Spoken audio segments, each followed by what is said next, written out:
नमस्कार फ्रेंड्स मु शक्ति आपण देखुंती नरसिंहा क्रिएशंस पेज। तो फ्रेंड्स आज वीडियो रे वर्तमान बड़ मुख्य खबर उपर नजर पकाइबा जहाँकि आपण माने समस्ते जानि रखिबा निहाती दरकार। तेबे कोन रही आज वीडियो रे वर्तमान बड़ मुख्य खबर आपण माने जानिबा पई वीडियो को शेष पर्यंत देखंतु जहाँद्वारा कि आपण माने डिटेल्स इंफॉर्मेशन पाई परिबे। एवं फ्रेंड्स ता पूर्व ए वीडियो गोटे लाइक करंतु जदि पारुछंती आपनकर सांग साथी मानकु वीडियो को शेयर करनतु। जदि फ्रेंड्स आपण माने आमो चैनल ले नुआ ही वीडियो देखुछंती पूर्व केबे भी हमरो चैनल को सब्सक्राइब करनाती तबे निहाती चैनल को सब्सक्राइब करे सहित पाखे आस्तुवा बेल आइकन को बजाय रखतातु। तो फ्रेंड्स नंबर 1 रे रहउची पाहातिया रे श्री जीउको पहंडी राति 5 आरंभ होउची स्नान प्रक्रिया टीवी रे एबो नाही सीधा प्रसारण स्नान पहंडी दर्शन रु वंचित रहिबे श्रद्धालु। अधरात्रि श्री जीउको स्नान पहंडी आरंभ होइची राति 5 रु भोर 4टा पर्यंत धाड़ी पहंडी स्नान बेद को आसीजंती तीन ठाकुर हेले महाप्रभुक एही पहंडी नीति को केही देखि परिबे नाही। गुप्त भावरे श्री जीउको स्नान पहंडी नीति संपन्न करे जाइछि। आज सकाळे मिलिबो श्री जीउको दर्शन सकाळ 6टा रु श्री जीउ स्नान मंडप रे थिबा बेले टीवी रे प्रसारित हेबो। कोरोना कटकणा जोगु भक्त माने स्नान यात्रा रे शामिल होई परिबे नाही। जगन्नाथको गुप्त पहंडी स्नान पहंडी दर्शन रु वंचित हेबे भक्त। राति 5 रु आरंभ होइछि श्री जीउको स्नान पहंडी भोर 4टा पर्यंत धाड़ी पहंडी रे स्नान बेद को आसीजंती तीन ठाकुर हेले श्री जीउको एही अलौकिक दृश्य देखिबारु वंचित रहिबे भक्त कारण एहाकु टीवी रे सीधा प्रसारण न करबाकू निष्पत्ति नैछि श्रीमंदिर प्रशासन। श्री जीउ माने स्नान मंडप को आसिबा परे शुक्रवार अर्थात आज सकाळ 6टा रु यह सीधा प्रसारण करा जिवो टीवी वेब चैनल ले श्री जीउ को दर्शन करिवे श्रद्धालु। तेबे एबे प्रश्न उठुछि काहेकि स्नान मंडप रो हेबोनी सीधा प्रसारण पहंडी बेले सामाजिक दूरता रखिबाकू असमर्थ हैला कि प्रशासन कोरोना कटकणा जोगु बिना भक्तरे स्नान यात्रा हेबाकू थिबा बेले केवल टीवी और इंटरनेट रे स्नान यात्रा नीति देखि परिबे श्रद्धालु। तेबे कोनोसी टीवी चैनल निज उद्यम रे एही प्रसारण करि परिबे नाही। टीवी चैनल गुडिक सूचना और लोक संपर्क विभाग टारू फीड नहीं प्रसारण करिबे। तेबे श्री जीउको पहंडीर सीधा प्रसारण न करबाकू निष्पत्ति नै जाइछि। प्रथम राति रे पहंडी पई निष्पत्ति एवं एहार सीधा प्रसारण न करबा निष्पत्ति जोगु अनेक द्वंद्व सृष्टि होइछि। स्नान यात्रा रे जो सेवा तो सामिल हेबे सेमानकर कोविड टेस्ट कर जाइछि। एहा सत्वे पहंडी देखिबाकू काहेकि श्रीमंदिर प्रशासन अराजी एनै अनेक प्रश्न उठुछि। एपटे पुरीर शांति श्रृंखला रक्षा करिया पई पुलिस पक्षरु व्यापक व्यवस्था कर जाइछि। बड़दांड को 7टी जोन रे विभक्त कर जाई प्रति जोन रे लागिछि सीसीटीवी 38 प्लाटून पुलिस फोर्स मुतयन होउछंती। तदारख लगी 150 पुलिस अधिकारी और 6 जन अतिरिक्त एसीपी को दायित्व दिया जाइछि। 4 तारिख अर्थात गुरुवार राति 10टा रु 6 तारिख दिन 2टा पर्यंत पुरी बड़दांड रे जारी होइछि 184 धारा। एबे नजर पकाइबा स्नान यात्रा नीति निर्घंट उपरे। राति 5 रु भोर 4टा स्नान पहंडी सकाळ 7:30 रु 9:30 मध्य जलवेदी और स्नान नीति सकाळ 10:30 छेरा पहरा दिन 11 रु दिन 12टा मध्य अनुष्ठित हेब। श्री जीउको हाथी बेश संध्या 5टा रु राति 8टा पर्यंत बाहुडा पहंडी चलिब। शुक्रवार राति अर्थात आज राति 4टा रु आरंभ हेब अनवसर रीति। देखिबा परवर्ती खबर राज्यवासी को मुख्यमंत्री को आह्वान आम पई जून मास गुरुत्वपूर्ण कटकणा कोहल होइछि किंतु कोरोना जाइनी। राज्यवासी को मुख्यमंत्री नवीन पट्टनायक वार्ता सारा विश्व में कोरोना सह लड़ाई करुवा बेले मुख्यमंत्री कहते कि गत 2 मास हेब आमे कोरोना सह लड़ाई करुछु। बर्तमान लॉकडाउन कटकणा कोहल हैला ता माने भाबंतु नै जे कोरोना चली गला। तेणु संक्रमण ठू दूरे रहिबाकू हेले सचेतन हुंतु। विपद समय कौनसी भूल करूतु नहीं बोली मुख्यमंत्री राज्यवासी को आह्वान देइछंती। सेपटे कोरोना संक्रमण स्तर जून मासरे अधिक बढ़ी पारे बोली वरिष्ठ वैज्ञानिकों ठारू डाक्तर विशेषज्ञ माने मत प्रकाश करुवा बेले मुख्यमंत्री नवीन पट्टनायक कहते कि ए लड़ाई भितर आम पई आगु को बड़ चैलेंज आसुची कारण मुंड उपरे मौसुमी आसुवा बेले आमको सतर्क रहिबाकू पड़िबो। तेणु जून मास आम समस्त अधिक गुरुत्वपूर्ण बोली नवीन कहते। देखिबा परवर्ती खबर महामारी मुकाबला नवीन को निवेदन घरे रहतु जरूरी काम नथिले बाहर को जातु नहीं जेतेबेले भी बाहर को जाउछंती मास्क पिंधतु ठीक ठाक मास्क पिंधिले 90% कोरोना संक्रमण कमी जीव। हाट बाजार ऑफिस ट्रैफिक सबु स्थान रे सामाजिक दूरता मानतु बाहर आसिले भल भाबे हाथ साबुन रे धोंतु। 65 वर्षरु अधिक वयस्क लोक को बाहर को छाड़तु नहीं। गर्भवती महिला 10 वर्षरु कम पिला को बाहर को छाड़तु नहीं। जीवन जीविका आम पई मूल्यवान आमे सुस्थ रहिले जीविका आगो को बढ़िबो। जीविका पई लॉकडाउन कोहल जीवन प्रति यह जेमिति विपद न आने सतर्क रहिबा आत्मसमर्पण एकमात्र विकल्प निजे सुरक्षा रहिबा घर लोकों को सुरक्षा देवा घरे रुहतु 2 मास होला जो त्याग करुचे ताकू व्यर्थ हेबाकू देबा नहीं। तेबे वर्तमान 5 लाख ओडिया प्रवासी घर को फेरी सेमानको फेरिबा द्वारा जो प्रभाव पड़िबो ताहा 15 रु 20 दिन मध्यरे कमी जिवो। तेणु एही चैलेंजपूर्ण जून मासरे आमे सतर्क रहिबा। जून मास सारा प्रति शनिवार और रविवार 11टी जिला शटडाउन हेबो।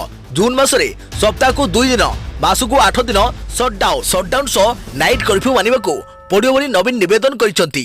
जून मासरे शटडाउन 8 दिन एवं प्रतिदिन राति 7 रु भोर 5 पूरा 10 घंटा कर्फ्यू मानिबा अर्थात 30 दिन रे 300 घंटा कर्फ्यू सो 8 दिन शटडाउन नियम मानि जून रे आमे मोट 17 दिन घर रही कोरोना ठारू दूर रहिबा। आपण मते सहयोग करंतु, सचेतन रहंतु, कारण आपण को सुरक्षा मोर दायित्व। देखिबा परवर्ती खबर भारत कथारे हाँ मारिला हु कोरोना चिकित्सा पई व्यवहार होई परिबो हाइड्रोक्सी क्लोरोक्विन। भारतरू दृढ़ जुक्ति परे शेषरे मिलिला अनुमति कोरोना चिकित्सा रे पुणी हाइड्रोक्सी क्लोरोक्विन रो व्यवहार हेबो। एने विश्व स्वास्थ्य संगठन भारतर प्रस्ताव को ग्रहण करिछि। पूर्वरु हाइड्रोक्सी क्लोरोक्विन रो व्यवहार विपदजनक कहिथिला विश्व स्वास्थ्य संगठन। हेले कोरोना संक्रमण कमाइबाकू हाइड्रोक्सी क्लोरोक्विन रो सपक्षरे भारत दृढ़ जुक्ति उपस्थापन परे WHO पूर्व अभिमुख्य बदलाइला। आवश्यक परीक्षण प्रोटोकॉल आधार रे भारत प्रस्ताव देइथिला। आ यार यथेष्ट प्रामाणिक तथ्य दिवारु WHO क्लोरोक्विन व्यवहार पई अनुमति दैछि। कोरोना रोगी क्षेत्र में एही औषधर सुफल किभଳି मिली परिबो सेथिबे अधिक परीक्षा करा जिवो एवं खूब शीघ्र ए बाबद रे परिणाम आसे बोली जणा पड़िछि। भारतर स्वास्थ्य कर्मी माने कोरोना मुकाबला रे क्लोरोक्विन व्यवहार करी जेउ सफलता पाइछंती सेने मध्य विश्व स्वास्थ्य संगठन भल भाबे अवगत अछि। देखिबा परवर्ती खबर आसंता 9 तारिख जाए प्रबल वर्षिबो झड़ वर्षा सह वज्रपात विपद थिबा नै सतर्क कराइला भारतीय पाणीपाग विभाग। सतर्क रुह सारा ओडिशा। आज 9 तारिख जाए राज्यर विभिन्न जिले में वर्षा संभावना एने सतर्क कराइला भारतीय पाणीपाग विभाग। एपरिक 30 रु 40 किलोमीटर वेगरे पवन बहिबा संगको वज्रपात और प्रबल वर्षा हेबो बोली पूर्वानुमान करिछि भारतीय पाणीपाग विभाग। तेबे आगामी 24 घंटा पर्यंत वर्षा वज्रपात एवं कालबैशाखी विपद थिबा देशर विभिन्न स्थान मध्य अछि पंजाब, उत्तर हरियाणा, कर्णाटक, गोवा, मध्य महाराष्ट्र एवं पश्चिम मध्य प्रदेश, सेहि भली तेलंगाना, विदर्भ, सिक्किम, ओडिशा, बिहार, आसाम एवं मेघालय, नागालैंड, मणिपुर, मिजोराम, पुडुचेरी, तमिलनाडु, छत्तीसगढ़, झारखंड, अरुणाचल प्रदेश, अंडमान और निकोबर आइलैंड भली स्थान में झड़ वर्षा हेबार संभावना रही। अन्यपटे आदि भितरे गोवा, दक्षिण गुजरात, केरल, पश्चिम मध्य प्रदेश, राजस्थान, आसाम, मेघालय, नागालैंड, मणिपुर, मिजोराम, त्रिपुरा, उपकूल आंध्र प्रदेश, तेलंगाना, विदर्भ, ओडिशा, पश्चिम बंग, सिक्किम, अरुणाचल प्रदेश, कर्णाटक एवं लक्षद्वीप भली स्थान में प्रबल अति प्रबल वर्षार पूर्वानुमान करिछि भारतीय पाणीपाग विभाग। तेबे एही समय घंटाप्रति 80 रु 90 किलोमीटर वेगरे पवन बहिबार संभावना रही। देखिबा परवर्ती खबर हाथी हत्या को नहीं सारा देश में असंतोष। सोशल मीडिया रे तीव्र निंदा कले खेलाड़ी, नेता और अभिनेता। पशु हत्याकारी को कठोर दंड पाई उठिला दाबी। मनुष्य अमनुष्य पलटि गला।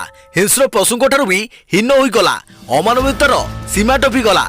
निरीह गर्भवती हाथी को हत्या करबा कोन समाजर सबुठु चतुर कुआ जाउथुवा मनुष्यर काम होई पारे। हाथी मृत्यु घटना आउ केवल केरल रे सीमित होई रहिनी, सारा भारत रे याकु नै समालोचना कर जाउछि। आउ एभली स्थिति रे घटना नै मुह खोलिछंती केंद्र जंगल और परिवेश मंत्री। खाइबा आलोरे बाण देई कोनोसी जीव को मारिबा आम परंपरा नय बोली कहिछंती प्रकाश जावड़ेकर। घटनार तदंत हेबो एवं काहारी को छड़ा जीव नाही बोली कहिछंती केंद्र मंत्री। एनिमल राइट एक्टिविटी भाबे सारा देश रे परिचित थिबा बीजेपी सांसद मानेका गांधी एही घटना को नै तीव्र प्रतिक्रिया प्रकाश करिछंती। वन्य जंतु को क्रमागत भाबे एभली हत्या करा जाउछि, हेले कोनोसी कार्यानुष्ठान निया जाउ नाही। तुरंत विभागीय अधिकारी इस्तीफा दियंतु बोली मानेका गांधी दाबी करिछंती। 2 दिन हैला सोशल मीडिया रे ट्रेंड करथिबा एही घटना को नै सबु महल रे प्रतिक्रिया प्रकाश पाइछि। विशिष्ट शिल्पपति रतन टाटा ट्वीट करी लिखिछंती गर्भवती हाथी को सपुर रे बाण देई हत्या करबा घटना तांको मर्माहत करिछि। मनुष्य हत्याठू यह कोनोसी गुण रे कम नय बोली ट्वीट रे लिखिछंती रतन टाटा। विराटଙ୍କ ट्वीट भारतीय क्रिकेट दलर अधिनायक विराट कोहली ट्वीट करी लिखिछंती वन्यजंतु हत्या भली कापुरुष घटना बंद होगा आवश्यक। समस्ते वन्यजंतु को भल व्यवहार करंतु। रोहित को ट्वीट सेहीपरि team India hard hitter Rohit Sharma tweet कर लिखिं जे केरल में हाथी को हत्या करने घटना अत्यंत बर्बर एवं से एथिरे मर्माहत कौन भी जीवजंतु प्रति एभली हिंसा आदम सह्य नुहे बोली रोहित लिखिं। साइना को ट्वीट बैडमिंटन तारका साइना नेहवाल एभली हृदय विदारक घटना शुणी दुखित बोली ट्वीट करिसंती। सेहिभली सेलिब्रिटी ट्वीट हाथी हत्या घटना रे सेलिब्रिटी मध्य ट्वीट करी दुख प्रकाश करिसंती। बॉलीवुड रो बड़ बड़ कलाकार ट्वीट करी दोषी को कठोर दंड देवाकू दाबी करिसंती। देखिबा परवर्ती खबर कोरोना को नहीं वैज्ञानिक नुआ तथ्य देश में नवेम्बर रु प्रवेश करिछि कोरोना भूताणु संक्रमण भारत में द्रुत गति व्यापार लगी। प्रत्येक दिन आक्रांत संख्या 8000 वृद्धि पाउथवा देखिबाकू मिलिछि। आउ कोरोना जनित मृत्यु संख्या 6000 टपी सारलानी। यार भितरे वैज्ञानिक माने एक आश्चर्य कला भली तथ्य दैछंती। सेमानको कहिबा कथा भारत में प्रथमे संक्रमण चिन्हट सिना जनवरी मासर होईछि, मात्र देश में कोरोना भूताणु नवेम्बर 2019 रु प्रवेश कर सारी। भारत में कोरोना भूताणु संक्रमण प्रथम मामला जनवरी 30 तारिख में चिन्हट होता। चीन वुहान सहर फेरीथिबा केरल जड़े बासिंदा कोरोना भूताणु आक्रांत होते। पाखु चिन्हट होता भूताणुर स्रोत वुहान सहर आसी बोली विशेषज्ञ मत देते। हेले निकट में एक गवेषणा जमापड़ी भारत में गत वर्ष नवेम्बर मासरू कोरोना भूताणु प्रवेश कर सारी। वैज्ञानिक अनुमान कर 26 नवेम्बर रु 25 डिसेम्बर मध्य कोरोना भूताणु भारत में आसी पारे। चीन सह जड़ित भयंकर नोवेल कोरोना भूताणुर संक्रमण भारत में नवेम्बर मासरू व्यापीबा आरंभ करिछि। देखिबा परवर्ती खबर चर्चा रे हाईकोर्ट को राय जमीन पर आनिले नुआ शर्त गिरफ अभियुक्त पीएम केयर्स फंड को पैसा देले तुरंत मिलिबो जमीन। मदमुक्त अंचल रे मद पीले किबा बिक्री कले बांधिबो पुलिस। मदमुक्त अंचल रे जदि कई निशा द्रव्य सेवन करती किंबा बिक्रीथिबार धरा पड़ती तेबे संपृक्त व्यक्ति को गिरफ करी थाना रे रखिबो पुलिस। खाली एतिक नुहे एही मामला रे धरा पड़ी बंधा होइथिबा व्यक्ति को पाखरु जबत होइथिबा मद हिसाब रे तांकठारु टंका मध्ये आदाय करा जिवो। अर्थात मद निषेधांचल रे जदि कोनोसी व्यक्ति निशा कारबार रे धरा पड़ी गिरफ होती एवं से टंका देई जामिन में बाहर चाहते तेबे तांको तुरंत जामिन मिल जिवो सत हेले गोटिए शर्त रे अर्थात जामिन पाइबाकू हेले अभियुक्त को प्रथमे टंका पीएम केयर्स फंड रे जमा करबाकू पड़िबो। देश में कोरोना संकट को आखि रखी एभली एक गुरुत्वपूर्ण निष्पत्ति नेइछंती पाटना हाईकोर्ट। जस्टिस अंजनी कुमार शरण गत शनिवार गोटे नुहे बर मद सहित जड़ित अनेक मामला पर एभली निष्पत्ति देइछंती, जेउथरे पीएम केयर्स फंड रे अनुमानिक 3 लाख टंका जमा होता जमापड़ी। कोरोना महामारी को प्रतिहत करने देशव्यापी कटकणा जारी कर तालाबंद कटकणा बेले मद किणाबिका प्रतिबंधक लगा बेले धरा पड़ा अभियुक्त पीएम केयर्स फंड रे टंका जमा कर जामिन मिलवा नहीं निष्पत्ति शुणाई पाटना हाईकोर्ट। से भली जेपर्यंत संपृक्त अभियुक्त पीएम केयर्स फंड को टंका दे तार रसीद देखाई नाती से पर्यंत तांको जामिन को मंजूरी न देबेकू निम्न अदालत को निर्देश देइछंती पाटना हाईकोर्ट। देखिबा परवर्ती खबर कोरोना प्रभाव 10 कोटी बेरोजगार दायी किए। देश में अर्थ व्यवस्था पर नजर रखुवा संगठन सेंटर फॉर मॉनिटरी इकोनॉमी ताजा रिपोर्ट अनुसार देश में 10 कोटी ऊर्ध्व बेरोजगार अछंती। एही प्रसंग जातीय आलोचना परिसरभुक्त नुहे। बेरोजगार मध्य अधिकांश लॉकडाउन समय ही निजर चाकरी हराई। श्रमिकों व्यतीत अनेक असंगठित क्षेत्र में काम करुवा कर्मचारी चाकरी हराई। मिलता सूचना अनुसार गत किछि दिन पूर्व बेरोजगार संख्या 12 कोटी थिला, किंतु कहुछि जे प्राय 2 कोटी लोक निजर कर्म क्षेत्र को फेरी सारी। तेबे एहाकू केवल उड़ा खबर कहले अत्युक्त हेबो नाही, कारण सरकार पाखरे एपरि कोनोसी व्यवस्था नाही जहाँ एही संख्या सठिक बोली प्रमाण दे परिबो। कोरोना संकट कारण होइथवा लॉकडाउन जोगो रोजगार हराइथवा लोकमानकू अमेरिकार ट्रम्प सरकार तो आर्थिक सहायता जोगाई देउछंती, किंतु भारत में आर्थिक सहायता तो दूर कथा एपरि कोनोसी व्यवस्था ही नहीं जहाँ द्वारा बेरोजगार मानक प्रकृत संख्या सामना को आसी परिबो। विशेष कथा हेउची देशर 40 कोटी ऊर्ध्व लोक को असंगठित क्षेत्र नियुक्ति देउची। संपूर्ण रोजगार 90% रु अधिक एही असंगठित क्षेत्र में ही रोजगार पाउछंती। देखिबा परवर्ती खबर रिलायंस जियो आनिला दमदार ऑफर यूजर्स को प्रतिदिन मागणारे मिलिबो 2 GB data. Telecom company Reliance Jio पुणी थे यार उपभोक्ता मान एक विशेष ऑफर आनी। यही ऑफर अनुसार उपभोक्ता माने 2 जीबी दैनिक डाटा लाभ उठाई पारिबे, ताहा पुणी संपूर्ण मागणा। लॉकडाउन समय कंपनी एपर्यंत अनेक दमदार ऑफर आनी, जो ग्राहकों को डाटा किंबा कॉलिंग संबंधी समस्यार सम्मुखीन होगा पड़ो ना। कंपनी एप्रिल में समान ऑफर देइथिला, जो किसी ग्राहकों को दैनिक 2 जीबी डाटा मागणारे दि जाउथिला। एबे कंपनी किसी यूजर्स को एक मागणा डाटा ऑफर आनी। तेबे रिलायंस जियो एने कौनसी ऑफिशियल घोषणा करिनी। ओनली टेक रो रिपोर्ट अनुसार रिलायंस जियो उपभोक्ता दैनिक 2 GB मागणा डाटा ऑफर नहीं आसी एवं यार लाभ 5 दिन उठा जाई परिबो। आपण एही ऑफर रो लाभ उठाई परिबे कि नहीं जानिबा पई आपण को माई जो एप्लिकेशन को जाई जांच करबा को पड़िबो। कंपनी एही नूतन ऑफर को जियो डाटा पैक भाबरे नामित करिछि एवं मनोनीत जियो व्यवहारकारी माने यार फायदा उठाइबा को समर्थ हेबे। 5 दिन वैधता सहित एही योजना रे उपभोक्ता माने समुदाय 10 GB मागणा डाटा पाई परिबे। किंतु केउ ग्राहक माने एही ऑफर रो लाभ पाई परिबे ता एपर्यंत स्पष्ट होई नाही। रिपोर्ट अनुसार एही ऑफर जादुष्टित भावे ग्राहकों को व्यवहार पाई दिया जिवो। कहि रखुछु जे एही डाटा आपनकर वर्तमान डाटा सहित जोड़ी हो जिवो। ग्राहक माने माई जो आप रे थिबा माई प्लान सेक्शन को जाई डाटा पैक जांच करि परिबे। एथरे आपन को डाटा पैक टाइटल भितरे डिटेल्स नजर आसीबो। जदि आपण मनोनीत यूजर्स को मध्य शामिल अछंती तेबे आपन को वर्तमान प्लान रे मिलुतबा बेनिफिट सहित एक्स्ट्रा डाटा मध्य आड होई नजर आसी। देखियो परवर्ती खबर जुलाई 1 रु सीबीएसई 10म द्वादश परीक्षा आज 11 तारिख जाए हेबो आवेदन। केंद्रीय माध्यमिक शिक्षा बोर्ड सीबीएसई द्वादश और 10म श्रेणी बाकी थिबा विषय परीक्षा आसंता जुलाई 1 तारिख ठारू आरंभ हेबो। लॉकडाउन पई छात्र छात्री जेउठी थिबे सेठी परीक्षा देई परिबे। एहा व्यतीत आउ परीक्षा केंद्र रे परीक्षा हेबो नाही। छात्र छात्री माने निज स्कूल रे परीक्षा देई परिबे। लॉकडाउन पई छात्र छात्री को स्थानांतर को नहीं सीबीएसई पक्षरु आज एभली विज्ञप्ति प्रकाश पाइछि। कोविड-19 संकट पई सारा देश रे सीबीएसई द्वादश और नॉर्थ ईस्ट दिल्ली रे 10म श्रेणी पिला को किछि परीक्षा स्थगित कर जाइथिला। गत 18 तारिख रे जुलाई 1 रु 15 तारिख पर्यंत बाकी थिबा सब परीक्षा करबा को मानव संबल विकास मंत्री रमेश पोखरियाल निशंक सूचना दैथिले। हेले लॉकडाउन पई बहु छात्र छात्री पूर्वरु देथिबा परीक्षा केंद्रठू दूर रे अछंती।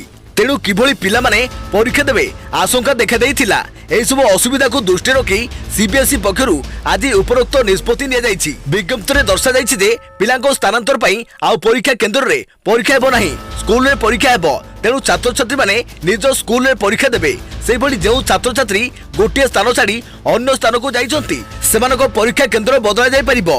एथिपाई प्रति जिल्ला रे गोटिए लेखाए सीबीएसई अनुमोदित स्कूल को नोडल सेंटर करा दिबो। जेउ छात्र छात्री हॉस्टल रे रहउथिबे सेमानको एही सुजोग मिलिबो।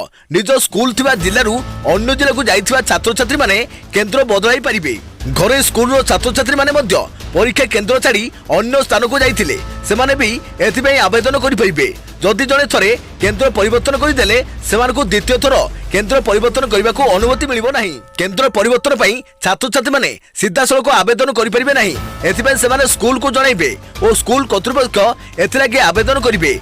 तेबे आसंता 9 तारिख जाए स्कूल गुड़िक निज छात्र छात्री को जोगाजोग करिबे। एही समय ही छात्र छात्री माने केंद्र बदलाइबा को चाहुथिले सेमाने स्कूल को जणाइबे। आसंता 11 तारिख भितरे स्कूल छात्र छात्री को आवेदन रो तथ्य अपलोड करिबे। घरोई छात्र छात्री माने आसंता 11 तारिख भितरे आवेदन करिबे। 16 रे सीबीएसई पक्षरु केंद्र परिवर्तन सूचना दिया जिवो। स्कूल पक्षरु 16 रु 18 तारिख जाए छात्र छात्री को केउ केंद्र रे परीक्षा हेबो ताहा जणाइबे। छात्र छात्री माने निज नुआ परीक्षा केंद्र रो लोकेशन 20 तारिख रु examination centre locator of CBSE mobile app साहाय्य रे चेक करि परिबे। देखिबा परवर्ती खबर एते सस्ता ना सुना विवाह पई प्रस्तुत होतुवा व्यक्ति को पई बड़ खुशी खबर। सारा विश्वर सरकार को चिंता केमिति लॉकडाउन हटा जाई परिबो एवं एहास निजर नागरिकंकर सुरक्षा पई स्वास्थ्य सुविधा रे सुधार केमिति करा जाई परिबो। एहाकु देखि अर्थर सुधार रे द्रुत वृद्धि आशा कर जाउची। एबे बाजार उपरे लॉकडाउन रो प्रभाव पड़िची। प्रमुख भावे सुना दाम रे ह्रास घटुची। मंगलवार स्पॉट गोल्ड दाम रे 0.74% ह्रास पाई 1727.0 डॉलर रे बंद होईची। कारण अनेक कारोबार रे समस्या सृष्टि हेबारु एहार प्रभाव सुना मूल्य को कमाई देइची।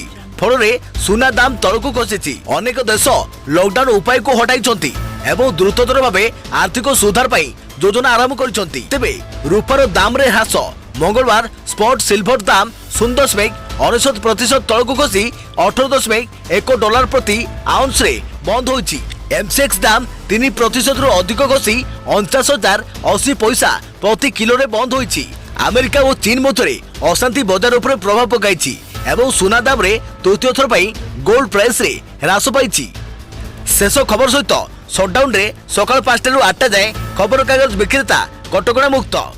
अन्य पक्षरे भुवनेश्वर रे 5 वर्षर शिशु को हत्या अभियोग। राजधानी रे 5 वर्षर शिशु बेकर रसी गुड़ाई हत्या अभियोग होईची। घर भीतर को डाकी नहीं पड़ोशी हत्या करिथुआ अभियोग करिसेंती परिवार लोके। पात्रपड़ा राजीवनगर रे घटिছে এই घटना अभियोग पर खंडगिरी थाना पुलिस तदंत आरंभ करिछि। तो फ्रेंड्स एथिला वर्तमान समय बड़ मुख्य खबर जाकि आपण माने समस्ते जानि रखिबा निहाती दरकार थिला। वीडियोटी भल लागिथिले वीडियो को लाइक करिवे, जदि पारिबे आपनकर सांग साथी मानको ए वीडियोटी को शेयर करनेबे। जदि फ्रेंड्स ए पर्यंत हमर ए चैनल को पूर्वरु आपण माने केबे भी सब्सक्राइब करनाती तेबे निहाती चैनल को सब्सक्राइब करे सहित पाखरे आस्तुआ बेल आइकन को बज रखथिबे। तो फ्रेंड्स पुणी देखाबो आगामी एक नवा वीडियो रे। से पर्यंत थैंक यू, टेक केयर, जय जगन्नाथ, जय भारत।